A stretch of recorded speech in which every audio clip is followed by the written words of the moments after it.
দেশের নির্বাচন ইস্যুতে যুক্তরাষ্ট্র আগের অবস্থান থেকে এক চুলও সরেনি বলে মন্তব্য করেছেন বিএনপি নেতা ডক্টর আব্দুল মঈন খান। দলের আরেক নেতা নিতাই রায়চৌধুরীর দাবি, বিদেশি প্রভুদের পদলেহন করে দেশের মানুষের সাথে বিশ্বাসঘাতকতা করছে সরকার। শুক্রবার বিকেলে রাজধানীর ডেমরায় সদ্য কারাগার মুক্ত ঢাকা মহানগর দক্ষিণ বিএনপির যুগ্ম আহ্বায়ক নবীউল্লাহ নবীকে দেখতে যান দলের স্থায়ী কমিটির সদস্য ডক্টর আব্দুল মঈন খান। সেখানে সাংবাদিকদের প্রশ্নের জবাবে তিনি বলেন, একদিকে ক্ষমতাসীনরা আমেরিকার সমালোচনা করছে, আরেকদিকে তাদের পেছনে পেছনে ঘুরছে। এখানে ব্যবসা বাণিজ্য, পারস্পরিক সম্পর্ক, কূটনৈতিক সম্পর্ক, জিওপলিটিক্যাল সম্পর্ক, এগুলো নিয়ে আলাপ আলোচনা তো চলতেই থাকবে।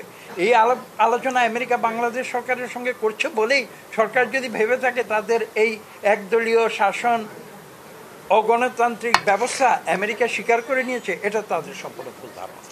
এদিকে ঝিনাইদহের শৈলকুপায় উপজেলা বিএনপির আয়োজনে কবিরপুর এলাকায় ভোট বর্জন কর্মসূচিতে যোগ দেন বিএনপির ভাইস চেয়ারম্যান নিতাই রায়চৌধুরী। এ সময় তিনি বলেন, সরকার এখন অন্য দেশের আজ্ঞাবহ হয়ে দেশ চালাচ্ছে।